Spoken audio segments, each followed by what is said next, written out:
Obreiros da Vida Eterna, pelo Espírito André Luiz, psicografia de Francisco Cândido Xavier, editora FEB, 34ª edição, 5ª impressão, de março de 2012. Versão e-book. Capítulo 4. A Casa Transitória. Depois de viagem normal através dos caminhos comuns, alcançamos nevoenta região, onde a asfixiante tristeza parecia imperar incessantemente. De outras vezes eu já atravessara sítios semelhantes, gastando apenas alguns minutos. Agora, porém, era compelido a longa marcha em sentido horizontal. Atendendo a imperativos da missão, o assistente Jerônimo procurava certa localidade, sob a denominação expressiva de Casa Transitória de Fabiano. Tratava-se de grande instituição piedosa, do campo de sofrimentos mais duros, em que se reúnem almas recém-desencarnadas nas cercanias da crosta terrestre, a qual, segundo nos informou o chefe da expedição, fora fundada por Fabiano de Cristo, devotado servo da caridade entre os antigos religiosos do Rio de Janeiro, desencarnado há muitos anos. Organizada por ele, era confiada periodicamente a outros benfeitores de elevada condição em tarefa de assistência evangélica junto aos espíritos recém-desligados do plano carnal. Na casa transitória, prosseguia Jerônimo, explicando-nos: prestaremos o auxílio que nos seja possível à organização e asilaremos em seguida os irmãos que nos cabe socorrer. Não fossem esses pousos de amor, tornar-se-ia muito difícil o nosso trabalho. Raramente encontramos companheiros carnais em condições de atravessar semelhante zona, imediatamente após a morte física. Quase todos permanecem estonteados nos primeiros dias. Se entregues à própria sorte, seriam fatalmente agredidos pelas entidades perversas ou habilmente desviados por elas do bom caminho de restauração gradual das energias interiores. Daí a necessidade desses abrigos fraternais, em que almas heróicas e dedicadas ao sumo bem se consagram às santificadas tarefas de amparo e vigilância. Após breve pausa, concluiu: além disso, teremos aí todo o equipamento necessário aos trabalhos que nos cumpre realizar. Curioso, guardei silêncio e esperei. Não se passou muito tempo, defrontava-nos casarão enorme, em plena sombra. Nada que evidenciasse preocupação artística e bom gosto na construção, nem árvores, nem jardim em torno. A edificação baixa e simples mal se destacava no nevoeiro denso. Certo, percebendo-me a estranheza, Jerônimo esclareceu: o nome do Instituto, André, fala por si mesmo. Temos à frente a acolhedora casa de transição destinada a socorros urgentes. Embora seu assombro natural é asilo móvel, que atende segundo as circunstâncias do ambiente. Sofre permanente cerco de espíritos desesperados e sofredores, condenados pela própria consciência à revolta e à dor. Suas defesas magnéticas exigem considerável número de servidores, e os amigos da piedade e da renunciação que aí atendem passam dia e noite ao lado do sofrimento. Todavia, o trabalho desta casa é dos mais dignos e edificantes. Neste edifício de benemerência cristã centralizam-se numerosas expedições de irmãos leais ao bem, que se dirigem à crosta planetária ou às esferas escuras, onde se debatem na dor seres angustiados e ignorantes, em trânsito prolongado nos abismos tenebrosos. Além disso, a Casa Transitória de Fabiano, à maneira de outras instituições salvadoras que representam verdadeiros templos de socorro nessas regiões, é também precioso ponto de ligação com as nossas cidades espirituais em zonas superiores. Nesse instante, antes que Jerônimo pudesse prosseguir nos esclarecimentos, atingimos as barreiras magnéticas à distância de alguns metros do portão de acesso ao interior. Atendidos por trabalhadores vigilantes, que sem hesitação nos ofereceram passagem, acionamos pequeno aparelho que nos ligou de pronto ao porteiro prestativo. Não decorreram muitos minutos e achamo-nos diante de figura respeitável. Não supunha que a instituição estivesse administrada por mãos sensíveis de mulher. A irmã Zenóbia, aparentando idade madura e areolada de cabelos negros, proporcionava-nos informações vivas de sua energia e admirável capacidade de trabalho através dos olhos transbordantes de luz. Saudou-nos afável, sem despender muitas palavras, passando imediatamente ao assunto que a nossa presença sugeria. Fui avisada ontem, disse bondosa, de que a missão chegaria hoje e rejubilamos com isso. Ao seu dispor, explicou Jerônimo com gentileza, este abrigo de amor e paz cooperará conosco, asilando-nos alguns tutelados convalescentes e, por nossa vez, desejamos ser úteis à casa de algum modo. Zenóbia envolveu-nos num sorriso de simpatia acolhedora e, após rápidos minutos de silêncio, considerou: aceitamos o concurso. Reconheço a presença de um grupo harmonioso e, desde a semana finda, aguardava ensejo não só para beneficiar a coletividade sofredora de abismo próprio, senão também a fim de socorrer certo irmão nosso, muito infeliz. Trata-se de pessoa que me foi particularmente querida e que apenas agora foi encontrada em remota região de seres decaídos. Vencendo obstáculos, trouxemo-la para a vizinhança da casa. Porém, o perigoso estado em que se encontra não nos autoriza a fornecer-lhe abrigo, e sim proteção indireta. Já estabelecemos medidas em favor da remoção deste infortunado amigo para a zona da crosta, onde será brevemente internado em reencarnação expiatória com o auxílio divino. Entretanto, precisarei pessoalmente da colaboração fraternal dos companheiros, em benefício do transviado. Sem dúvida, talhou Jerônimo desvanecido, teremos prazer.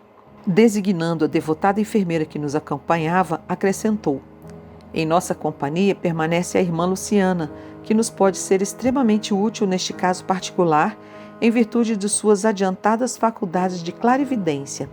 A diretora da casa transitória fixou o olhar sereno em nossa colaboradora, sorriu amável e prosseguiu: bem lembrado, alguns irmãos, qual ocorre a este a que me refiro, descem a tamanho embrutecimento moral que somente conseguem ouvir-nos a voz de modo imperfeito, e não lhes sendo possível identificar-nos pela visão em face dos impedimentos vibratórios criados por eles mesmos, duvidam de nossa amizade e de nosso propósito elevado de cooperação. No fato presente, o concurso de Luciana ser-me-á precioso. Não podia disfarçar o meu constrangimento ante aquele pormenor da conversação. Por que motivo a irmã Zenóbia, orientando a instituição como aquela, necessitaria de nossa colaboração, mormente no capítulo da clarividência mencionada? Porventura, não poderia também esquadrinhar os problemas de almas sofredoras e decaídas? Incapaz de soptar a interrogação, observei admirado. Quer dizer que os benfeitores daqui não podem ver quanto desejam? Foi o assistente Jerônimo quem veio ao meu encontro. Antes de tudo, André, falou compassivo. Faz-se necessário considerar que a irmã Zenóbia, não obstante a sua extensa visão espiritual, terá razões íntimas para invocar a providência. Quanto ao mais, não devemos esquecer os imperativos da especialização. A resposta tivera efeito de ducha gelada. Arrependera-me de haver formulado a interrogação indiscreta. Completando, porém, o ensinamento, Jerônimo continuou. Se não vejamos, o padre Hipólito consagra-se atualmente à interpretação das leis divinas no serviço educativo àqueles que desconhecem, enquanto a irmã Zenóbia atende a sofredores em massa nesta casa de amor cristão. Claro que poderiam exercitar a clarividência com benefícios generalizados para o próximo, mas com prejuízo manifesto aos deveres imediatos. Isso não ocorre com Luciana, que pelo contato individual e intenso com enfermos durante muitos anos consecutivos, especializou-se em penetrar-lhes o mundo mental, trazendo à tona suas ideias, ações passadas e projetos íntimos, em atividade beneficente. Se entrássemos nós outros de improviso em relação à sua clientela, veríamos alguma coisa, embora não tanto e tão bem quanto pode ser observado por ela, em vistas de suas dilatadas experiências. A seu turno, Luciana poderia de imediato interpretar os ensinamentos divinos e orientar esta casa de algum modo, mas não tanto e tão bem quanto o padre Hipólito e a irmã Zenóbia, considerando-lhes os vastos conhecimentos neste sentido. Todas as aquisições espirituais exigem perseverança no estudo, na observação e no serviço aplicado. E devemos considerar que isso não infirma a necessidade de aprender sempre. O músico exímio poderá ser aprendiz incipiente da química, destacando-se mais tarde neste campo científico, como se verifica na arte dos sons. Não alcançará, todavia, a realização para gastar tempo, esforço e boa vontade. Aliás, o próprio mestre assegurou que o homem encontrará aquilo que procura. Sorrindo de minha interrogação, que provocara ensinamentos tão rudimentares, concluiu: a busca de dons espirituais para a vida eterna não representa serviço igual à cata de objetos perdidos na crosta. Interveio a irmã Zenóbia, acrescentando fraternalmente: sim, não podemos edificar todas as qualidades nobres de uma só vez. Cada trabalhador fiel ao seu dever possui valor específico incontestável. A obra divina é infinita. Tornando ao primitivo rumo da conversação, prosseguiu: quando dispomos de clarividentes nos serviços de socorro ao abismo em circunstâncias favoráveis, conseguimos resultados de preciosa eficiência. Os servidores dessa natureza, porém, são poucos em vista da multiplicidade das tarefas e raros se dispõem a servir nas paisagens escuras da angústia infernal. Luciana, chamada nominalmente à palestra, esclareceu que teria satisfação em cooperar e contou-nos que buscara desenvolver as faculdades de que era portadora a fim de socorrer noutro tempo o espírito de seu pai, desencarnado numa guerra civil. Tivera ele preponderância no movimento de insurreição pública e permanência nas esferas inferiores, alucinado pelas paixões políticas.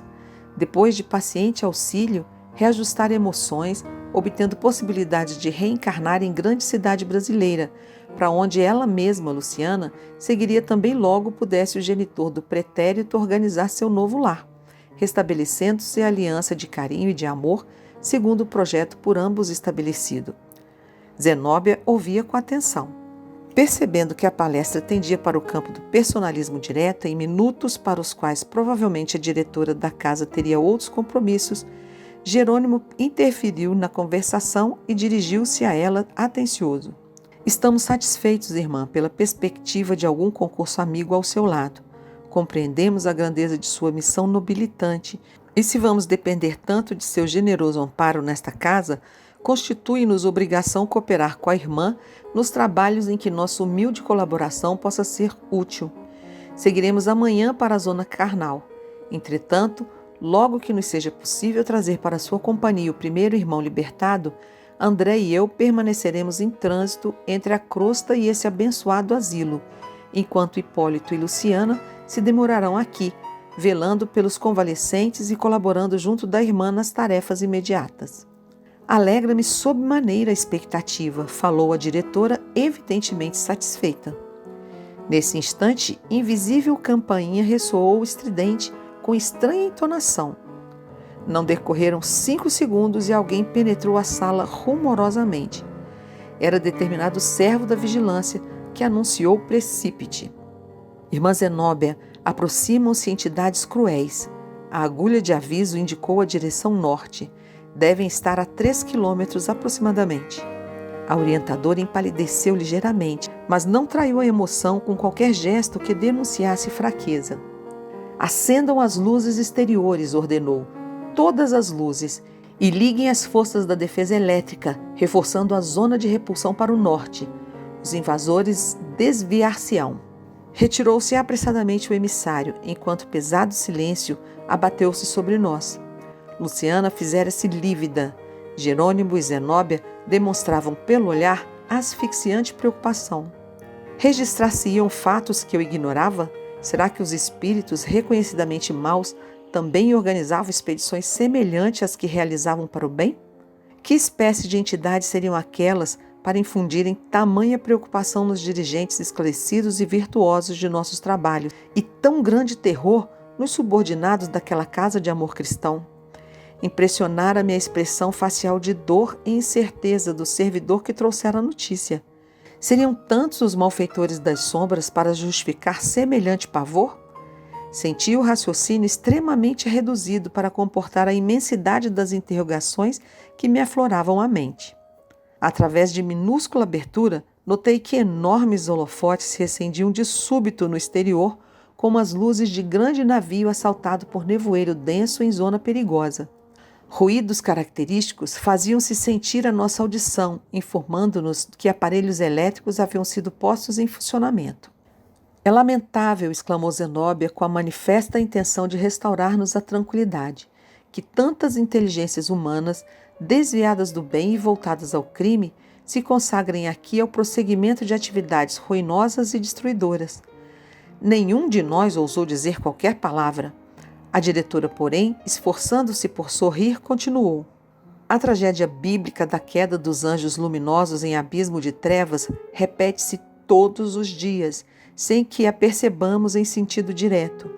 Quantos gênios da filosofia e da ciência dedicados à opressão e à tirania!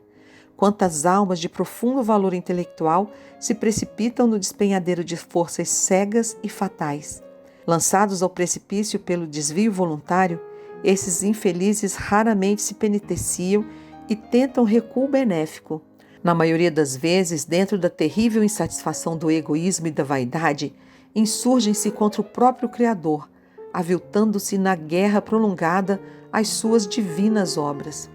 Agrupam-se em sobrias e devastadoras legiões, operando movimentos perturbadores que desafiam a mais astuta imaginação humana e confirmam as velhas descrições mitológicas do inferno. Observando-me possivelmente a angústia íntima em face de suas considerações, irmã Zenóbia acrescentou: chegará, porém, o dia da transformação dos gênios perversos, desencarnados em espíritos lucificados pelo bem divino. Nota número 6. Lucificados, iluminados. Neologismo decorrente do substantivo lucífero, que ou quem dá a luz, portador da luz. Todo mal, ainda que perdure milênios, é transitório. Achamo-nos apenas em luta pela vitória imortal de Deus contra a inferioridade do eu em nossas vidas. Toda expressão de ignorância é fictícia, somente a sabedoria é eterna. Por minha vez, gostaria de formular várias indagações, porém a expectativa fizera-se mais pesada. Alguns séculos, prosseguiu a diretora, de reencarnações terrestres, constituem tempo escasso para reeducar inteligências pervertidas no crime. É por isso que os trabalhos retificadores continuam vivos, além da morte do corpo físico, obrigando os servos da verdade e do bem a suportar os irmãos menos felizes, até que se arrependam e se convertam. Indefiníveis ruídos alcançaram-nos o ouvido e Zenóbia, pálida, calou-se igualmente. Em poucos segundos tornaram-se mais nítidos. Eram gritos aterradores, como se a curta distância devêssemos afrontar hordas de enraivecidos animais ferozes. Entre nós, Luciana parecia a mais atemorizada. Torcia nervosamente as mãos, até que, não lhe sendo possível suportar por mais tempo a inquietação, dirigiu-se à diretora da casa suplicando: Irmã, não será conveniente endereçarmos fervorosa rogativa a Deus? Conheço os monstros. Tentaram muita vez arrebatar meu pai do sítio a que se recolhera. Zenóbia sorriu com benevolência e respondeu: já fiz meus atos devocionais hoje, preparando-me para as ações eventuais do trabalho no decurso do dia. Aliás, minha amiga, nossa ansiosa expectativa em si mesma vale por súplica ardente. Decidamos, pois, qualquer problema sobrevir com resolução e confiança em nosso Pai e em nós próprios. A esse tempo tornara-se enorme o vozerio. Pus-me assombrado a identificar rugidos estridentes de leões e panteras, casados a uivos de cães, silvos de serpente e guinchos de macacos. Em dado momento ouvimos explosões ensurdecedoras. Quase no mesmo instante, certo auxiliar penetrou o recinto e comunicou: atacam-nos com petardos magnéticos. Nota número 7. Petardos.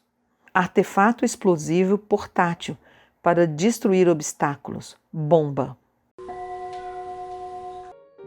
A diretora resoluta ouviu, serena, e determinou: emitam raios de choque fulminante, assestando baterias.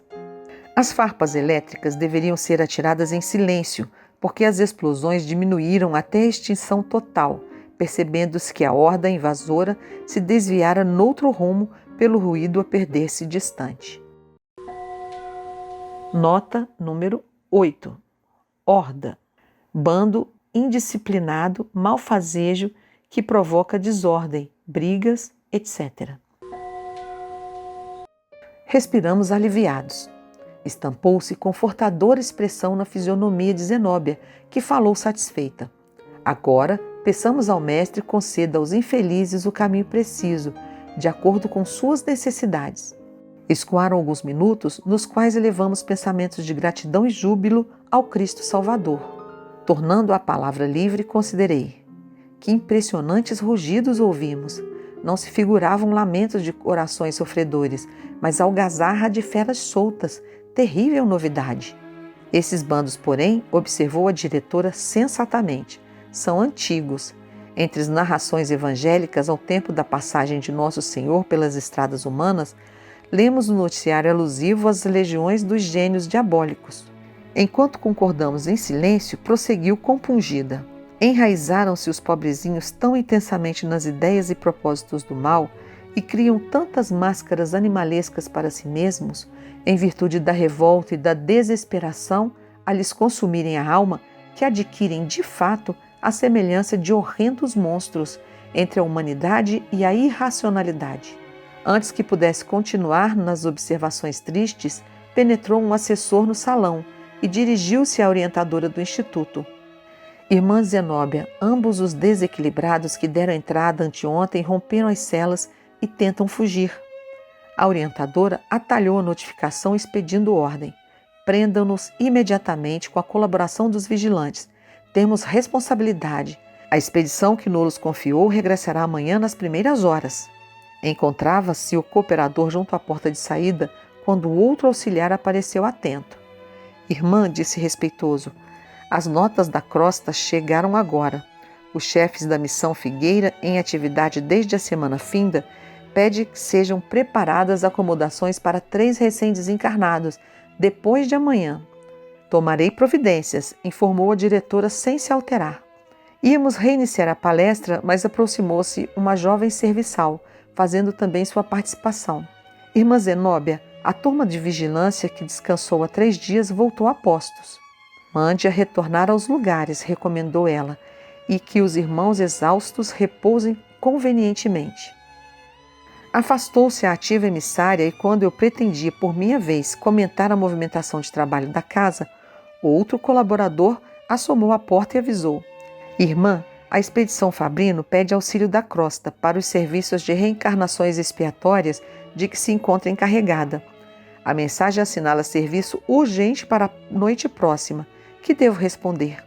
A orientadora refletiu um pouco e ordenou. Transmito o comunicado aos irmãos Gotuso e Hermes. Estarão talvez disponíveis. Mais tarde expediremos resposta. Pretendíamos retomar a instrutiva conversação, mas fazendo-se novo silêncio, outro ajudante de fisionomia visivelmente alterada surgiu à porta para informar. Irmã Zenóbia, a nota do dia vindo do plano superior manda comunicar-lhe que os desintegradores elétricos passarão por aqui amanhã. Oh, fogo! Replicou a diretora, patenteando agora inexcedível emoção. Bem o suspeitei, ponderou, acrescentando. O nosso ambiente está conturbado. A passagem dos monstros é sinal de que a limpeza será urgente. E fixando os olhos penetrantes no colaborador, prosseguiu. Solicitemos a cooperação das congêneres mais próximas. Precisamos apelar para o oratório de Anatilde e para a Fundação Cristo. Tente a ligação. Irei eu mesma fazer o pedido. Afastando-se o assessor, Zenóbia voltou-se para nós, cheia de bondade. Segundo observaram meus amigos, desta vez devo levantar-me e agir. Quando o fogo elétrico vem queimar os resíduos da região, somos obrigados a transportar-nos com a instituição a caminho de outra zona. Necessito movimentar providências relativas à nova localização e rogar o socorro de outras casas especializadas. Dirigindo-se particularmente a Jerônimo, acentuou: meu irmão, já que o inesperado me surpreende, estimaria visitar o abismo ainda hoje em companhia dos amigos. Além do serviço à coletividade sofredora, conforme notifiquei a princípio, interesso-me por irmão nosso em doloroso estado de cegueira espiritual, a favor de quem estou autorizada a fazer serviços intercessores. De perfeito acordo, respondeu o nosso chefe atenciosamente. Depois de levar a efeito alguns sinais de chamada, a diretora da casa transitória de Fabiano confiou-nos ao cuidado de Heráclito. abnegado cooperador da instituição, e se afastou. Fomos então convidados pelo novo amigo a visitar o interior, e em breve apresentavam-nos extensos dormitórios e estreitos cubículos em que se localizavam doentes e necessitados de vários matizes. Atravessamos igualmente compridas salas de estudo e complicados laboratórios, notando-se que ali todo o espaço era rigorosamente aproveitado. Em certo ponto da conversação, o delicado companheiro que nos acolhia, percebendo a curiosidade que examinávamos a parte interna do edifício, erguido à base de substância singularmente leve, esclareceu. É tipo de construção para movimento aéreo. Muda-se sem maiores dificuldades de uma região para outra, atendendo às circunstâncias. E sorrindo, por isso é denominada casa transitória. Em breves minutos, o assistente Jerônimo era chamado nominalmente pela irmã Zenóbia para entendimento particular. Hipólito e Luciana solicitaram ingresso na sala consagrada, onde, conforme explicações de Heráclito, administradores, auxiliares e exilados daquele pouso de amor se reuniam habitualmente para os serviços divinos da prece. Interessado por minha vez nos trabalhos médicos do Instituto, indaguei quanto à possibilidade de encontrar algum colega que me fornecesse novos elementos educativos à experiência no além. Expondo ao prestativo assessor de meus desejos, respondeu-me sem hesitar: já sei o que pretende. No momento temos um em casa, o irmão Gotuso, cujas informações talvez lhe satisfaçam a curiosidade.